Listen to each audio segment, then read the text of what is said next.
We're just going to play right back up where we started. So we're on Louis Claude de Saint-Martin's 10 Instructions to Men of Desire, Chapter 1, Lesson 1.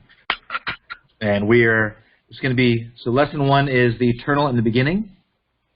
And we're picking right up at subheading 13, the origin of evil. So Saint-Martin says, he's going to explain the origin of evil. The whole court of divinity enjoyed the most perfect peace. No trace of evil existed, since the possibility of evil never existed in the divinity. So he's starting off that whole postulation that God is infinitely good and cannot be evil whatsoever. Each being was made pure, holy with no stain in its breast. So now he has to explain, where did evil come from? Evil only took its principle from the thought which the leader of the demons, who was free and who conceived by himself, to oppose the law, precept, and commandment of the eternal. Not that the demon was evil itself, but because if he were to change his evil thought from today, his action would also change. And from that moment, there would be no more evil in the whole universe.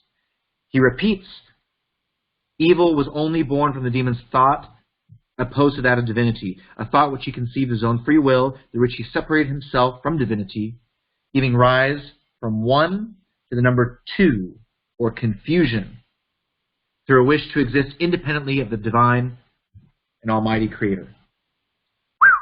It's a mouthful. He's basically saying that everything was one, everything was a unity, everything was in harmony with God's law, precept, and commandment. But then one of these free, emanated spirits chose of his free will to conceive a thought which was contrary to the number 1, contrary to the divine unity, and thus 2 was born. And just by creating 2, evil in its most abstract, most core sense of being division, being separation, being confusion between 1 and 2 was born. Does that make sense?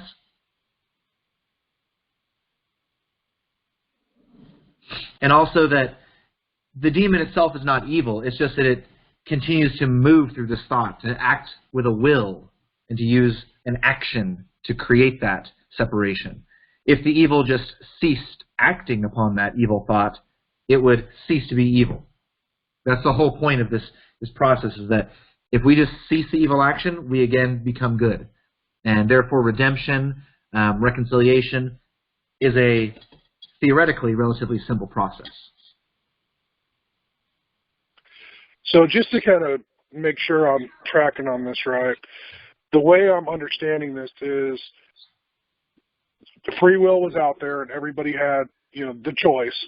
And the evil was just when the spirit at this point, I'm guessing, right, chose to act on that thought and desire to actually take action on that. Yes. All right, thanks. Just by the nature of it considering an evil thought, it begins to act. But the point is not just the thought, but that there was actually will behind it, and there was action behind it. So point 14 goes into God's justice and emancipation. God demonstrated his justice towards this perverse spirit by casting him with his followers out from the divine court into the sphere of the universe, that space or void we talked about before, that was created after their prevarication, so at this time, and enclosed by the spirits of the central fire axis. Those spirits over here on that diagram on the left, the central axis of uncreated fire, those spirits which encapsulated the void and made a barrier to protect the divinity, to protect the divine immensity or the supernal triad from the transgression.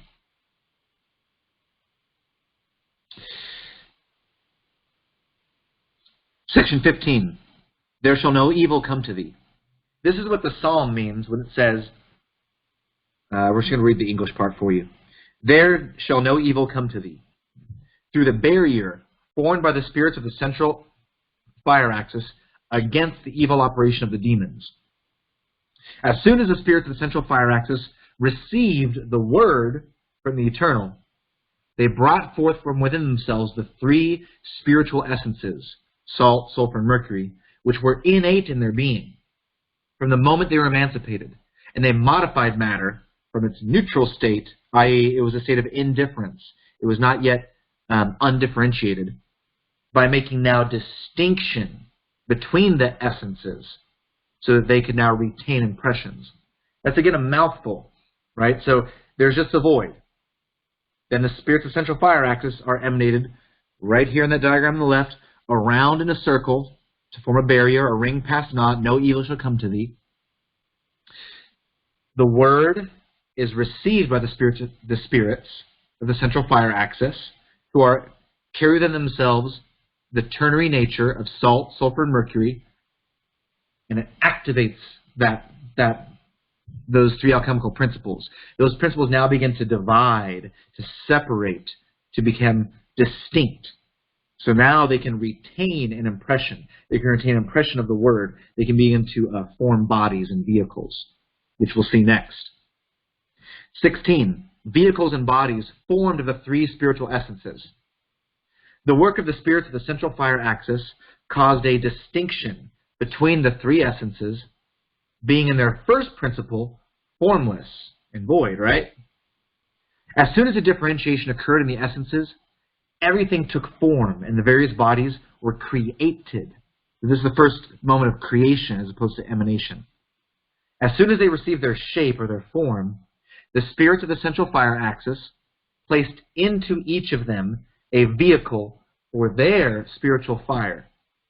Their spiritual fire being the principle of life in all bodies. So you can consider this in similarity to the traditional Lurianic Kabbalistic conception of the Ashim and the alchemical secret fire. The Ashim in the Tree of Life in Four Worlds, which we'll have a lesson on in the future, the Ashim is a race of angels. And it's the angels that eventually became man. And they were the carriers of the secret fire of God. They were the carriers of the Word. Just as we're saying that these central fire axis spirits, these ternary spirits, carried the three principles, received the Word, and began to activate those three principles in order to create bodies, and create separation, create matter, and create vehicles. Are y'all with me so far?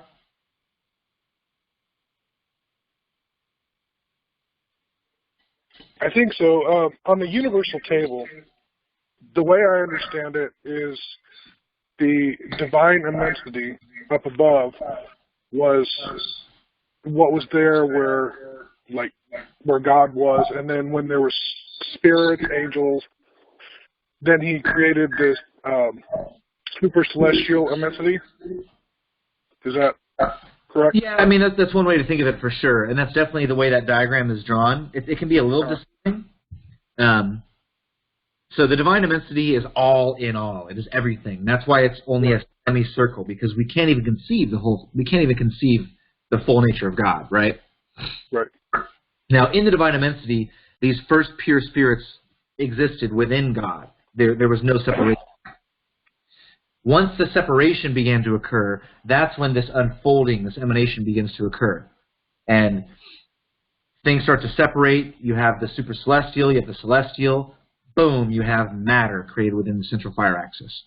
So you're on the right train of thought. But as we go deeper into it, you'll see there's even more to the diagram than just that simple separation. Okay, yeah, that's kind of what I figured. And in looking at this, if we were going to Earth, would that just be like the triangle? Yes, essentially. Okay. Earth is essentially that downward pointing triangle. You see it with a couple different labels. It says terrestrial form. It also on the outside of it, and that's referring to what we call the general terrestrial body or the universal terrestrial body, and that is Earth. That is the macrocosm. That is our planet. That is our solar system. Matter in general. And then inside that triangle, you also see terrestrial soul. That can relate to Sophia and the soul of the universe, like the hidden soul behind matter, the hidden laws of nature. It can also refer specifically to us and to the body of man and to our terrestrial soul, our human soul.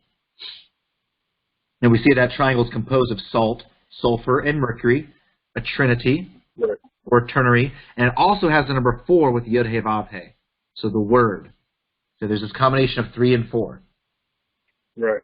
Okay, and that's kind of what I was thinking. I know it's maybe a more simple version of what I'm thinking, but, it's a start. Yep, and I'm working on a Intro to Kabbalah pamphlet that'll be non-denominational, open to Masons, a prepper for any kind of esotericism, Western esotericism. And I actually just wrote a section about this in a different way, the link between 3 and 4.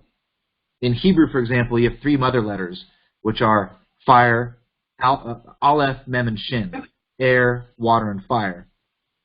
But then the Tetragrammaton also has the 4 elements, Yod, He, Vav, He, fire, water, air, earth. And it's showing a link between the 3 and the 4. That the 4th is, in a sense, kind of the product of those 3 coming together. They do something a little backwards in Martinism, but you'll see that develop more. Paul, I have a quick question. Was time created when that separation happened of Mercury, sulfur, and the central fire axis spirits? You will see a specific point where time gets created, and we'll bring that up. I mean, you could say in a sense it's starting to begin, but time doesn't begin until movement comes into those vehicles, because movement is the principle of change, which is time. So we'll get to that spot when it comes up. I got one. Saint Martin says that he won't go into the prevarication, but it's pretty pivotal to the story. What are we looking at as the prevarication? If he does, I mean, he says it. He says it straight up that it's the thought of being separate from deity. Basically, the original lie, so to speak. Quote, right here, section 13. Evil, I repeat, was only born from the demon's thought as opposed to that divinity. Let's move on. It is giving rise to the number 2, or confusion, through, here's the key, a wish to exist independently of the divinity or almighty creator. So it is the wish to be separate, the wish to be one's own God, the wish to be unique, we could say. Let's move on to section 17, neutral matter, from the philosophical Matres. One might ask me where all this matter was before the confusion commonly called chaos, and which we call matter in its neutral state. I would answer that for this matter, void and without form in its neutral state, resided in what he calls the philosophical Matres, as the following diagram on page 138 shows. Now the French term here, matres philosophique,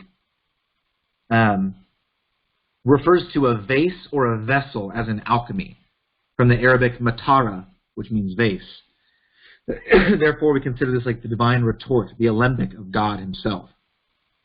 To expound on this a little more, from Saint Martin's Red Book, phrase number 222, man is the mattress of God, matras. What can he do if he separates himself from him? So man is the vessel of God. What can he do if he separates himself from that? Red Book, number 284. Corruption is the mattress of the creatures, especially the insects.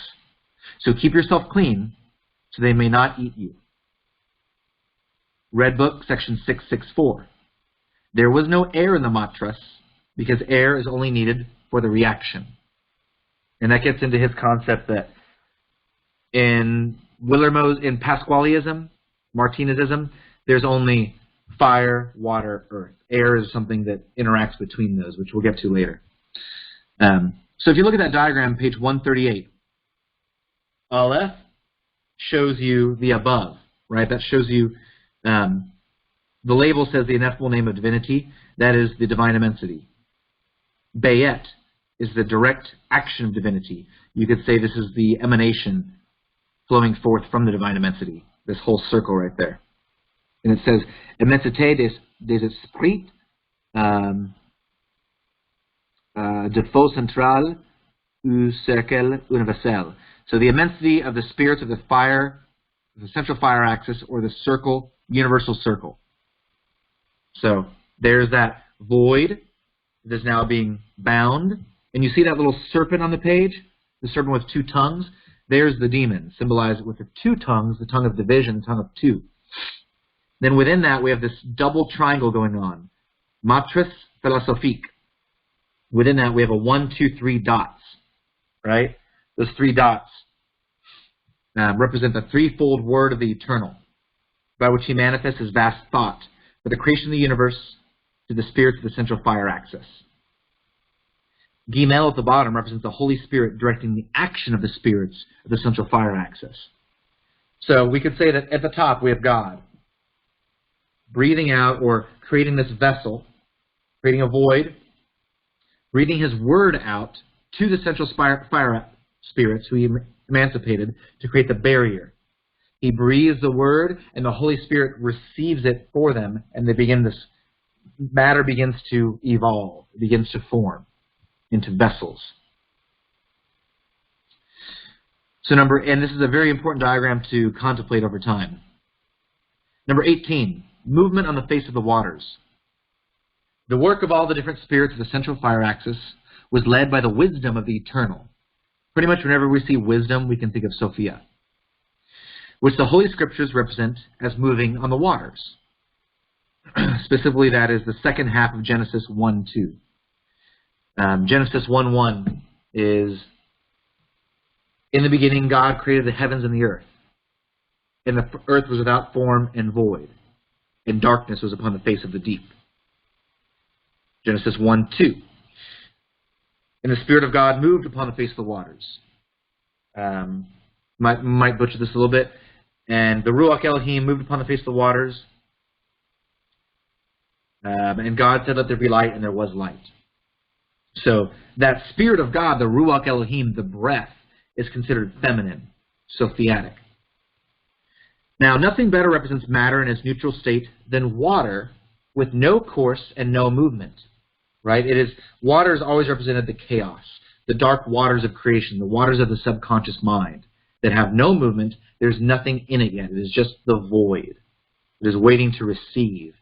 Because water is feminine, and it's waiting to receive that impulse, that fire, the word from the eternal. It was on this principle of the essences that the, quote, doubly powerful spirit. Now, in French, this is l'esprit doublement fort, or spirit double strong. I interpreted that as doubly powerful spirit to try to make it clean or clear, that it is a double, 4 and 4, it is an 8 spirit. This is the Christ, the first expression of the Christ, or the Word, which is the major spirits, the spirit of double power, 4 plus 4, Yud He Vav He plus Yud He Vav He, heaven and earth in communion in one being. It was on this principle of the essences that the doubly powerful spirit of the eternal led, directed, and defined the limits of all different beings of the universe, and led all the various operations of the work of the spirits, agents, operators, or makers of the central fire axis, or uncreated fire. Again, a mouthful, but he's saying that there's the waters below, there's God above, and then the word starts to emanate or descend into it. This is very similar to the Sefer Yetzirah, or the Kabbalistic creation myth of Genesis, or that which is foretold, talked about in the Zohar. In the Golden Dawn, or in the Caduceus of Hermes, you see this as a rod that has shin above, fire above, water below, air in the middle. So, heaven, earth, the Word. Or heaven, the waters, the Word. So number 19, the wisdom of the eternal approved the divine thought. This is very interesting. It is the wisdom that went before the eternal and approved with holy transports each divine thought that the eternal manifested for the creation of the universe, saying, quote, I am in you and in your works, Almighty Creator, as you are in me and in mine. The one who comes after us will instruct your creation concerning the worship by which you must be served. End quote. This work of the different spirits of the central fire axis is still being operated on this plane and will continue to be operated forever, just as they operated it in the principle of the creation of the bodies of all the universe, as I will go on to demonstrate clearly. Now, Saint Martin doesn't go into it very in depth, and neither does Pasquale when he mentions this in reintegration of beings. But if we consider that wisdom is feminine and is a symbol for Sophia, Sophia literally means wisdom, right? We have wisdom confirming and approving the thoughts of the eternal.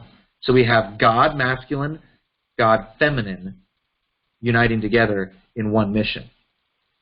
And if we don't get too far off the reservation, but if we go into Sethian Gnostic texts about Barbelo, about Yaldabaoth, and about the false creation and the demiurge, the whole problem of Sethian Gnosticism, the whole like positive evil they create, is that one of those gods chose to create without the other. That wisdom, that the feminine god chose to create without the father. And therefore, it was a perversion. Here we're seeing them working in tandem, the feminine and the masculine. And then the one that will come after them, the third, the Christ, the eighth spirit, the product of them, the thought, will, word, or the thought, word, action, will reconcile those two forces and show mankind how to worship and how to promulgate the word. Number 20, the meanings of Aleph, Bet, Gimel, Dalet, the first four letters of the Hebrew alphabet, which we all need to be learning if we don't know yet, okay? Learn those Hebrew letters, learn the meanings of them, 3, 7, and 12, learn the astrological meanings. If you want, learn the tarot meanings. We don't deal with tarot in the outer order, but it's a helpful way to memorize because they will aid you so much, especially in the second degree. If you don't know the Hebrew letters in your second degree initiation, half it's going to go over your head and it's not going to make sense. For the time being, I shall content myself with giving the explanation of the figure Aleph, representing the divinity. This Hebrew letter represents an ineffable name of divinity. That is why the Jews, in respect to this name, have never pronounced the letter Aleph. The pronunciation they give to it is not the true pronunciation. So Aleph is the first letter. Therefore, being one, it represents deity, right? It's the beginning. It also represents a swastika, a much more ancient symbol than the Nazis used it thousands of years later. But it has always represented the swastika as far as representing a motion, a spinning figure, the hammer of Thor cleaving its way through the universe. The Hebrew letter Aleph also represents the letter Yud. It spells out the letter Yud. The upper right is the Yud. The line through the middle is a Vav. And then together we have the Dalet with the bottom. Yud, Vav, Dalet. It spells Yud, which is the first letter of Tetragrammaton, the first letter of the name of God, Jehovah. Jehovah. Yud, He, Vav, He. There's so much more we can go into that on Aleph, and eventually we'll have a lesson on the Hebrew letters. Bayet, or Bet, Beth, house. The second character represents the direct action of the divinity. So divinity, Aleph, Bet, the direct action.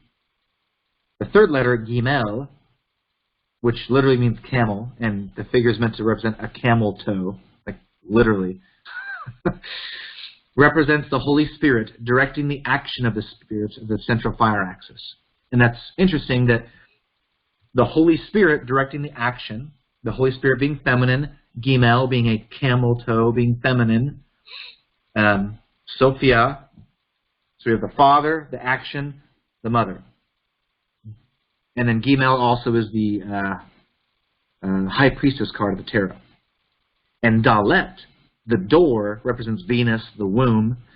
It's also the tarot card of the Empress. So it's the womb from which the Father implants his Yud, his seed, and then into her, and then she births the universe, right?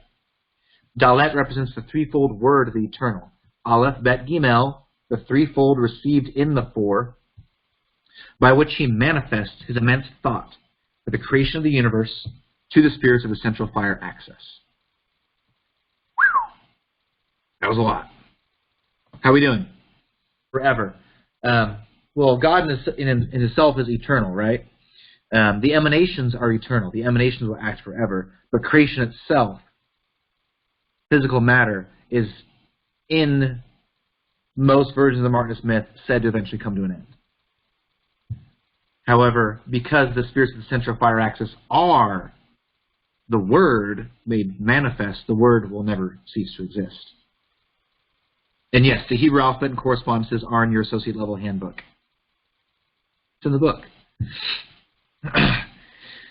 So the next one, section 21. Mercury as the threefold unity of the three spiritual essences. The three dots in the philosophical matrix, so if we go back up to that diagram on page 138, the three dots in that double triangle represent the principle of the essences, or matter in its neutral state.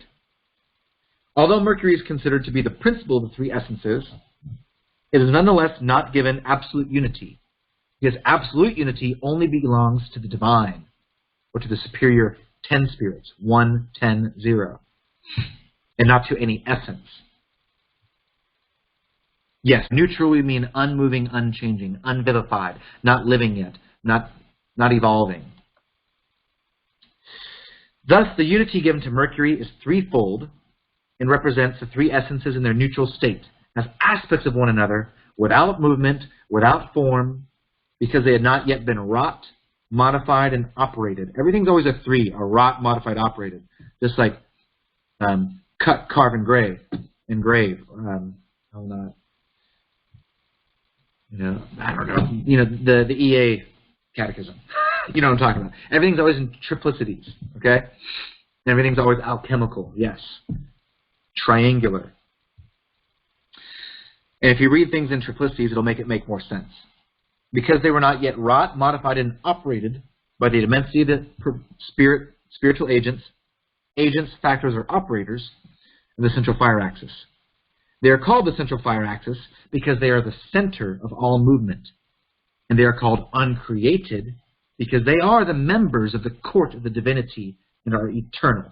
There's that thing that they are going to be forever. The central fire axis are the members of the divine court. They are part of the divine immensity that have been emancipated, sent out on a mission to restrain the evil, create a vessel, and create matter now. 22. Freedom, back to the very beginning of the lesson. Freedom is the first immutable law. Perhaps one might ask me why God, having foreseen the evil thoughts of the demons, did not contain them within their prescribed limits, saying, like, in the beginning, why did he not contain them first? To this objection, I would reply that God is unchanging in his decrees, whether he approves or disapproves of his creation or not. He does not take part in any secondary causes. Having founded all beings on invariable laws, the first of these laws is freedom. The word used here is liberty, or liberté. So there's a very important thing that God, the first cause is that God emanated spirits of free will. The second cause is that some of those spirits chose to act and create evil or separation or confusion. God did not participate in the secondary cause. It was their free will. And this is how he gets around he creates his theological argument that God has nothing to do with evil. The secondary causes created evil, not divinity. And that answers the time-old question of how can evil exist if God is all good? Because of free will. God cannot destroy thought in any spirit without destroying its freedom. And if he destroys its freedom, he would destroy the law he gave when he emanated. So therefore, he would violate his own law. He will not violate his own decrees. He will not retract that freedom, even if that freedom is used ill. And also, we wouldn't be made in his image if we had not that choice. Word. 23. Each being or spirit is free with its own distinct personality. Since the immutability of God is irrevocable, he can in no way know what use all free beings will make of their free will, i.e. all the emanated beings, spirits, are fully endowed with a God-given free and holy will. For if divinity had known this, it would appear as if he had planned for evil, which is impossible. God, being necessarily good, can only create beings like himself, but with their own distinct personalities and free. Now God could not destroy thought in these spirits, even though he was aware of it, without destroying the attributes and the manifestation of his favor and of his justice, of his favor towards the faithful spirits and his justice towards the perverse spirits. I think that's pretty self-explanatory. Basically what I said a moment ago. 24. Thoughts unknown until they are conceived. Let us then be well convinced, my brothers and sisters, that the Eternal never perceives what does not actually exist in the thoughts of a free being. For if he could see the use it would make of its free will, this spirit would, from that moment, cease to be free. But what divinity perfectly conceives of is the use any spirit makes of its free will. From the moment a spirit conceives his thought, whether good or evil, it is read and judged by divinity. This gives him the name of a vengeful and rewarding God. Vengeful to the insult made to his law, and rewarding to the good use of his law to his greatest glory. So they're saying that God is omnipresent, God is omnipotent, but he can't know something that doesn't yet exist. Therefore, he wasn't planning for evil. He didn't know of evil. He only knew of free will, and that they could be uses for good or for evil. Therefore, they would be rewarded or vengeance brought upon them. And he doesn't know, even God doesn't know a thought until it actually manifests. Because how can you know something that isn't there yet? 25. Let's get to the heart of the matter. And this is something that we will study much more in depth within the mystical ordinations of Etarch. Pride is the origin of evil. Thus, my brothers and sisters, we clearly see that the principle or the origin of evil came from pride. Then it follows that the principle of all good should be humility, patience, and charity. Those are the three virtues that he opened this text with, right? Patience, to the obligations we are to endure. We are under to endure the fatigues of a difficult journey. Charity, to the absolute necessity of putting up with the faults of our fellow men and women, and of trying to correct them by making them good. This virtue is so necessary that a group of scoundrels would not last 24 hours if it were entirely without this virtue. This virtue in its perfection unites all the others because it is the closest one to divinity. Thus, my brothers, it is through constant practice of these virtues that our union will be lasting and that it will produce uncountable fruits of intelligence, knowledge, and wisdom. For establishing more sustained relationships between members, the personal knowledge of each individual may be shared, thus producing unity, which is the basis of our order. So, humility, patience, and charity. Right? Humility, and through humility, patience, and charity, we will all, as he's saying there, essentially unite our weak links in the chain into one chain of union. One order, one cordelier, one mask, one alb, one cloak, which is the ultimate goal of Martinism. And the ultimate goal of each individual candidate is to realize that one mask and to come into the one cordelier. And this does not happen through intellectual fascinations. You know, we need studies as a foundation, as a basis to know what we're studying, what we're trying to get to. But this only happens in the mind, heart, and soul of the candidate, of the initiate. This happens through our meditations, through our rituals, through our theurgical operations. It is not something that can be conceived purely mentally. Oh yes, you will be tested on this, and it will not necessarily be a written test, which we'll bring that up in just a moment. Section 26, Thanksgiving and Zeal. I am very pleased, my brothers and sisters, that the Eternal has granted me the favor of speaking to you. Please be assured of my zeal, attachment, and sincere desire for the general good of this lodge. So this shows that this wasn't, it was written down and then given as an oral lecture. The favor I speak of you is for each of you to contribute the same zeal, and God will help further our plans. Let's go back up to something I skipped over that I realized when I listened to it. Section 3, the virtues necessary in the occult path. Right? He just talked about those virtues being humility, patience, and charity. Now, in order to return to wisdom, you must make your path according to the distance of your position. He who thinks he has arrived still has far to go. He who thinks he has a long way to go has only one step left to make. Thus, we can see that the first step to be taken must be on the path of humility, patience, and charity.